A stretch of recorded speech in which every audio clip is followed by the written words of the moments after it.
ఓ మందుబాబులం మేము మందుబాబులం అని చాలామంది ఉంటారు కదా. కానీ మనం తాగద్దురా బాబు అంటే వినేవాళ్ళు ఉంటారా? ఉండరు. కానీ ఇప్పుడు నేను తీసుకొచ్చే టాపిక్ ఏంటంటే, సో తాగిన తర్వాత ఎలాంటి ఫుడ్స్ తీసుకుంటే తర్వాత రోజు కానీ తర్వాత నెక్స్ట్ ఫ్యూ డేస్ వాళ్ళు ఆరోగ్యంగా ఉండే అవకాశాలు ఉంటాయి. మరి తాగే టైంలో కూడా ఎలాంటి ఫుడ్స్ అవాయిడ్ చేయాలి అనే వాటి గురించి ఈరోజు మనం మాట్లాడుకుందాం. వీటి గురించి మాట్లాడడానికి ఈరోజు మనతో పాటు డాక్టర్ చేతన్ రాజు గారు కూడా ఉన్నారు. మరి హోమియోపతి నిపుణులు, ఆయన ఏంటి తెలుసుకుందాం. Hi sir. నమస్తే సార్. నమస్తే sir, welcome to I dream sir. Thank you sir. Sir, drinking, so alcohol drinking అనేది కూడా చాలామంది చేస్తూ ఉన్నారు. మనము తాగద్రా బాబు అని చెప్తే చూసేవాళ్ళు ఉండరు. కాకపోతే ఏంటంటే అందులోనే తాగేటప్పుడు ఏ కైండ్ ఆఫ్ ఫుడ్స్ అనేది కూడా తీసుకున్నారంటే వాళ్ళకు తర్వాత ప్రాబ్లమ్స్ రాకుండా ఉంటుంది. ఫస్ట్ థింగ్ ఏంటంటే, ఇప్పుడు ఆల్కహాల్ చాలా డేంజరస్, మనందరికీ తెలుసు. కానీ తాగేటోళ్ళకి బహానా కావాలి తాగడానికి. ఇప్పుడు ఏదైనా మంచి ఒకేషన్ వచ్చింది అనుకోండి, అరే ఇవాళ రిజల్ట్ వచ్చింది, చాలా మంచి మార్కులు వచ్చినాయి, ఇవాళ తాగాలని స్టూడెంట్లు అనుకుంటారు. దావత్ ఇవాళ ఆఫీస్లో ఏమో బాస్ తిట్టిండు, చాలా డిప్రెస్డ్ మూడ్లో ఉన్నా, తాగడం. మళ్ళీ దాని తర్వాత వైఫ్ తోటి గొడవ అయిపోయింది, తాగడం. ఇవాళ ఏమో నాకు అందరు ఫ్రెండ్స్ మెచ్చుకున్నారు ఆఫీస్లో, ఎందుకంటే నాకు ఏదో ఇట్లా ఆఫీస్లో కూడా మెచ్చుకున్నారు, ఫుల్ హ్యాపీనెస్, దానికి తాగడం. గుడ్ ఒకేషన్ అయినా బ్యాడ్ ఒకేషన్ అయినా మీడియంగా ఉన్న ఏదైనా కానీ దానికి కావాల్సిన టైంలో వెళ్ళిపోయేది డ్రింక్, తాగడమే. అండ్ తాగడంతో ఏమవుతుంది అంటే, అందరూ ఆల్కహాల్ ఎట్లాంటి సబ్స్టెన్స్ అంటే, ఇప్పుడు స్టార్టింగ్లో ఒక మనిషి ఒక 50 ml తీసుకున్నాడు అనుకోండి, వానికి ఆ ఇమోషన్ పెరుగుతుంది. ఏ ఇమోషన్లో ఉన్నాడు ఆ ఇమోషన్ పెరుగుతుంది. హ్యాపీనెస్లో ఉన్నాడంటే హ్యాపీనెస్ పెరుగుతుంది. సాడ్నెస్ బహానా తీసుకొని తాగుతుండంటే సాడ్నెస్ పెరుగుతుంది. అంటే మ్యాగ్నిఫై అవుతుంది సిచ్యువేషన్. హ్యాపీనెస్లో ఉండి తాగుతుండంటే హ్యాపీనెస్ పెరుగుతుంది. సాడ్నెస్లో ఉండి తాగుతుండంటే సాడ్నెస్ పెరుగుతుంది. కానీ ఇది నెక్స్ట్ టైం ఏమవుతుంది అంటే, బాడీ ఇంకా ఎక్కువ డిమాండ్ చేస్తుంది. ఓకే, ఇప్పుడు అందరికీ ఒక నోషన్ ఏముంది, అరే మా దోస్తున్నాడు ఒక్కసారి కూర్చుంటే ఫుల్ బాటిల్ కూడా ఖతం చేస్తాడు అని ఇట్లా ఉంటుంది. వాళ్ళకి ఏమనిపిస్తుంది, వాని కెపాసిటీ ఫుల్ ఉంది అనేసి. కానీ యాక్చువల్గా ఏంటంటే, over a period of time మనం ఆల్కహాల్ ఎట్లయితే కన్జ్యూమ్ చేస్తాం కదా, ఆటోమేటికలీ మంచి వీక్ ఉన్నా స్ట్రాంగ్ ఉన్నా వాని కెపాసిటీ పెరుగుతుంది. ఎందుకంటే బాడీకి ఇంకా కావాలి. ఈసారి 50 ml, నెక్స్ట్ టైం 100 ml, దాని తర్వాత 150 ml. ఎందుకంటే ఆ హై రావాలంటే అది పెరుగుతూనే ఉంటుంది. ఈ ప్రాసెస్లో ఏమవుతుందంటే, మనం అనుకుంటాం అరే ఆ మనిషి ఇంత తీసుకుంటుండు, కానీ లోపల లివర్ డ్యామేజ్ పెరుగుతుంది over a period of time. ఇప్పుడు మెయిన్గా డ్యామేజ్ అయ్యేది ఆర్గన్ ఆల్కహాల్ తీసుకోవడం వల్ల ఏంటంటే అది liver. Okay, first fatty liver start అవుతుంది, alcohol related fatty liver start అవుతుంది. ఇది రివర్సిబుల్ కండిషన్ ఉంది. ఇప్పుడు తాగేటోడు తాగడం వదిలేసిండు అనుకోండి, మంచిగా ఫిజికల్ యాక్టివిటీ చేసుకుంటుండు, దాంతో ఫ్యాటీ లివర్ పోతుంది. బాడీలో ఫ్యాట్ ఉంది, బాడీలో ఫ్యాట్ డిపాజిట్ అవుతుంది, మనం లావ్ అవుతాం. అట్లనే లివర్లో కూడా ఫ్యాట్ డిపాజిషన్ అవుతుంది. అది మళ్ళీ రివర్సిబుల్. ఇప్పుడు బయట ఉన్న ఫ్యాట్ రివర్సిబుల్ కదా, లివర్లో డిపాజిట్ అయిన ఫ్యాట్ కూడా రివర్సిబుల్. ఓకే, అక్కడ వరకు రివర్సిబుల్ ఉంటుంది కండిషన్. కానీ వీళ్ళ కెపాసిటీలు పెరిగి వీళ్ళు వాళ్ళని మాచు అని అనుకొని ఇంకా ఎక్కువ తాగి మేము ఫుల్ తాగుతాం, అది అల్ఫా మేల్ అనేసి ఇప్పుడు కాన్సెప్ట్ నడుస్తుంది కదా, దాంట్లో వాళ్ళ లివర్ పైన అయ్యే డ్యామేజ్ వాళ్ళకి తెలియదు. సో అట్లా సడన్గా ఫైబ్రోసిస్ లేదంటే సిర్రోసిస్, మొత్తం లివర్ ఏమో సడన్చిపోతుంది లోపల, ఇంకా తిరిగేది ఉండదు, అట్లా అయిపోతుంది. రేరెస్ట్ ఆఫ్ ద రేరెస్ట్ కండిషన్స్లో మనం హోమియోపతి ట్రీట్మెంట్ కూడా ఇచ్చి సిర్రోసిస్ కేసెస్ని కూడా రికవర్ చేసినాము. ఆల్కహాల్ రిలేటెడ్ సిర్రోసిస్, మళ్ళీ ఆల్కహాల్ రిలేటెడ్ జాండీస్ కూడా అవుతుంది. ఓకే, ఆల్కహాల్ రిలేటెడ్ జాండీస్ కూడా అవుతుంది. ఇప్పుడు మన దగ్గర ఒక పేషెంట్ ఉన్న డి అడిక్షన్ కోసం ట్రీట్మెంట్ తీసుకుంటున్నారు, వాళ్ళకు ఆల్కహాల్ రిలేటెడ్ జాండీస్ కూడా ఉంది. మళ్ళీ పెరిటోనియం అనేసి ఒక లేయర్ ఉంటుంది మన అబ్డామిన్ లో, దాంట్లో వాటర్ అక్యుములేషన్ స్టార్ట్ అవుతుంది, ఆ కండిషన్స్ కూడా అవుతాయి. సో ఇది చాలా సివియారిటీ ప్రాబ్లం. అండ్ లేని రోగం మనం తెచ్చుకుంటున్నాం మన బ్యాడ్ హ్యాబిట్స్ వల్ల. కానీ ఇప్పుడు కొందరికి అరే మేము అసలు వదులుకోలేము.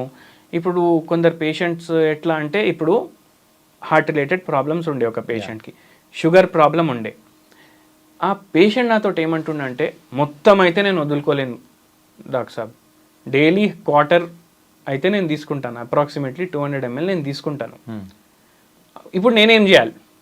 ఓకే, అంటే సొల్యూషన్ కోసం మీ దగ్గరికే వచ్చి ఇలా చెప్పాడు. నేను తాగుతా, మీరు మందులు ఇవ్వండి, నాకు మంచిగా చేయండి. అయితే ఫస్ట్ థింగ్ ఏంటంటే, ఇప్పుడు మీకు తాగుడు తగ్గట్లేదు అంటే ఏ తాగేటోనికన్నా ఉంటుంది లోపట, వదిలేసేయాలి. ఎందుకంటే ఫ్యామిలీ లైఫ్ డిస్టర్బ్ అవుతుంది, పిల్లలు కూడా డిస్టర్బ్ అవుతారు, ఫైనాన్షియల్గా కూడా ఎంతో ఎఫెక్ట్ అయ్యే వాళ్ళు కూడా ఉంటారు, అయితే ఓవరాల్ ఉంటుంది మనిషికి వదులుకోవాలని, ఆ బాధల్లో కూడా తాగుడు ఎక్కువ అవుతుంది. అయితే వీళ్ళకు ఏం సొల్యూషన్ అంటే, మీరు ఒక లిమిట్ సెట్ చేసుకోండి. లిమిట్ సెట్ చేసుకొని మ్యాక్సిమం మీరు అప్ టు 50 ml, అది కూడా మెల్లమెల్లగా వదిలేసేయాలి. ఇప్పుడు వదిలేయడానికి ఏం చేయాలి అది చెప్తున్నాం మనం. ఒకటేసారి ఆపడం కుదరట్లేదు కదా మీతో, ఒక 50 ml 100 ml, దానికన్నా 100 ml కూడా ఎక్కువ పర్ డే, 50 ml తీసుకోండి. ఇప్పుడు లివర్లో మెటబాలిజం అవుతుంది ఆల్కహాల్ది. ఆల్కహాల్ మెటబాలిజం వేరే ఉంటుంది, ఫుడ్ మెటబాలిజం వేరే ఉంటుంది. ఏ ఫుడ్ మీరు తీసుకున్నా దాని మెటబాలిజం ఒకేలాగా ఉంటుంది బాడీలో, కానీ ఆల్కహాల్ మెటబాలిజం సపరేట్ ఉంటుంది. ఇప్పుడు షుగర్ పేషెంట్ ఉన్నాడు, ఆల్కహాల్ తాగంగానే షుగర్ లెవెల్స్ పడిపోతాయి. ఓకే, ఇప్పుడు ఆల్రెడీ మెడిసిన్స్ మీద ఉన్నాడు, ఆ మెడిసిన్స్ కూడా షుగర్ లెవెల్స్ని తగ్గిస్తాయి. ఇంకా వీడు ఆల్కహాల్ తీసుకుంటుండు, ఇంకా తగ్గిస్తాయి. హైపోగ్లైసిమిక్ అయ్యే కండిషన్స్ ఉంటాయి, ఇమీడియట్ కండిషన్స్. సో అట్లా ప్రమాదం ఉండొచ్చు షుగర్ పేషెంట్లకు. ఓకే, మళ్ళీ ఏమవుతుందంటే, ఇప్పుడు ఆల్కహాల్ బాడీని డిహైడ్రేట్ చేస్తుంది. డిహైడ్రేట్ చేస్తే నెక్స్ట్ డే నీరసంగా ఉండి తలనొప్పులు అవ్వడం, హెడేక్లు అవ్వడం, బాడీ పెయిన్లు అవ్వడం, ఇవన్నీ ఎందుకు అవుతాయి? డిహైడ్రేషన్ వల్ల అవుతుంది. అయితే ఇప్పుడు 1 అవర్లో లివర్ ఏమో ఒక స్టాండర్డ్ పెగ్ని డైజెస్ట్ చేసుకుంటుంది. ఓకే, ఒక్క స్టాండర్డ్ పెగ్ ఎంత ఉంటుంది? 30 ml. 30 ml. అయితే మీరు 1 అవర్లో 30 ml కన్నా ఎక్కువ తీసుకోవద్దు. మళ్ళీ 1 అవర్లో 30 ml కూడా చాలా మెల్లగా తీసుకోవాలి. ఇప్పుడు ఫారినర్లు ఉంటారు, ఫారినర్లు మనలాగా తాగుతారా? లేదు. పటియాలా పెగ్ అనేసి ఒక పెగ్ ఉంటుంది, మీరు కూడా వినుంటారు పటియాలా పెగ్ అనేసి. పటియాలా పెగ్ అంటే ఏంటంటే అప్రాక్సిమేట్లీ 90 ml 100 ml ఒక పెగ్ ఉంటుంది, అంటే స్టాండర్డ్ పటియాలా పెగ్ అది. ఓకే, అట్లా ఎందుకంటారంటే, ఇప్పుడు బ్రిటిషర్స్ ఉన్న కాలంలో బ్రిటిషర్స్ ఆర్మీలో పోలీస్ ఫోర్స్లో కూడా పంజాబ్ వాళ్ళు ఎక్కుంటుండే. అయితే వాళ్ళతో నిల్చొని తాగడానికి సిగ్గపడుతుండే, ఒకటేసారి ఎక్కువ పోసుకొని పక్కకు పోయి తాగుతుండే వాళ్ళు. ఒకటేసారి 90 ml పోసుకొని పక్కకు పోయి తాగుతుండే. అట్లా పటియాలా పెగానే అయిపోయింది అది. అది తొందరగా తాగేస్తారు వాళ్ళు. కానీ ఫారినర్స్ ఎట్లా తాగుతారంటే, వాళ్ళు ఫుడ్ తోటి కూడా ఆల్కహాల్ తీసుకుంటారు. చాలా యూరోపియన్ కంట్రీస్లో వాళ్ళకు స్టాండర్డైజేషన్ ఒక ఇది ఉంటుంది తీసుకోవడానికి.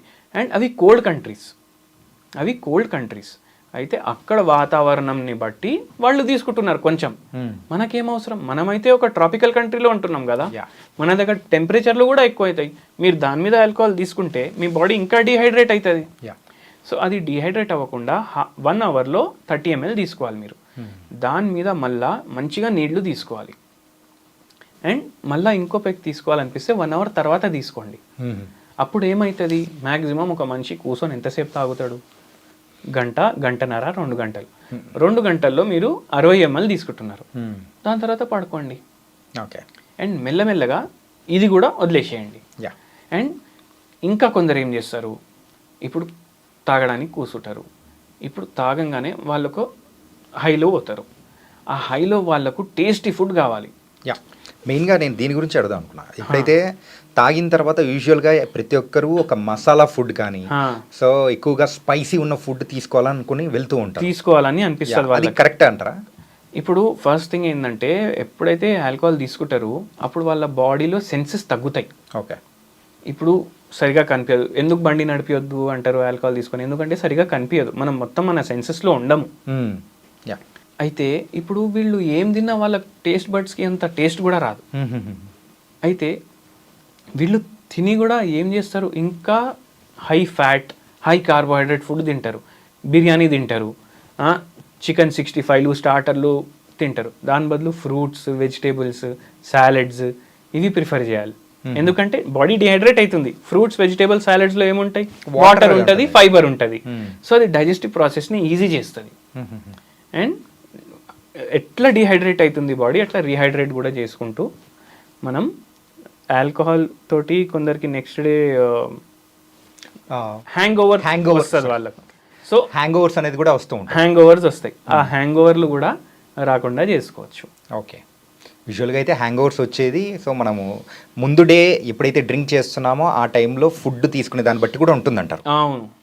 ఓకే, సో ఆ టైంలో వాటి బదులు ఫ్రూట్స్ ఆర్ వెజిటేబుల్స్ ఏదైనా మనం తీసుకున్నామంటే లైక్ సలాడ్స్. ఇప్పుడు మన దగ్గర ఒక సిర్రోసిస్ పేషెంట్స్ చాలా మంది వస్తారు మన దగ్గర, ఆల్కహాల్ రిలేటెడ్ సిర్రోసిస్ కేసెస్. వాళ్ళకు కూడా మనం ఆల్కహాల్ వదిలేయడానికి కూడా మందులు ఇస్తాం, ప్లస్ ఆ లివర్ కూడా రికవర్ అయ్యేటట్టు మందులు ఇస్తాం. యా, అండ్ ఒక విషయం చెప్పండి సార్, ఏంటంటే చాలామంది కూడా సో ఈ డ్రింకింగ్ ప్రాబ్లం వల్ల ఎఫెక్ట్ అవుతున్న వాళ్ళు చాలామంది ఉన్నారు, కానీ దాని నుంచి బయటపడడానికి సో వేస్ ఎలా ఉన్నాయో వాళ్ళకి తెలియదు. సో హోమియోపతిలో అలాంటి మెడిసిన్స్ ఏమైనా ఉన్నాయా? హోమియోపతిలో మెడిసిన్స్ ఉన్నాయి. ఇప్పుడు నక్స్వామిక అనేసి ఒక మెడిసిన్ ఉంది. మీరు మైల్డ్ టు మోడరేట్ డ్రింకర్ అనుకోండి, ఓకే, నక్స్వామిక డైలీ 10 ml ఒక డోస్ తీసుకొని మీరు డైలీ ఒక డోస్ తీసుకోండి. మీరు మెల్లమెల్లగా విదిన్ 1 month to 1.5 months తాగడం ఆపేస్తారు. యా, చాలా సివియర్ ఉంది ఎడిక్షన్ అంటే మీరు మనకు కన్సల్ట్ కూడా చేయొచ్చు. ఓకే, అండ్ ఇంకోటి ఏంటంటే ఇంకా ఏమేమి వేస్ట్ చేయొచ్చు. ఇప్పుడు ఏముంటుంది, టేస్ట్ ఒకటి. టేస్ట్ ఆల్కహాల్ది మనకు దేంట్లో వస్తుంది, non alcoholic beer, non alcoholic wine కూడా వస్తుంది. యా, సో దాంతో సబ్స్టిట్యూట్ చేసి ట్రై చేయండి. దాంతో సబ్స్టిట్యూట్ చేసి ట్రై చేయడం వల్ల ఏమవుతుంది, మన మైండ్కి ఒక సాటిస్ఫాక్షన్ వస్తుంది, అవును నేను తాగుతున్నా అనేసి. ఓకే, అది చేయొచ్చు. మళ్ళీ సెకండ్ ఏంటంటే ఒకేషన్. ఇప్పుడు హ్యాపీనెస్ ఉన్నా సాడ్నెస్ ఉన్నా మనం ఫస్ట్ మన మైండ్లో వచ్చే ఆలోచన ఏముంటుంది, అరే తాగాలి.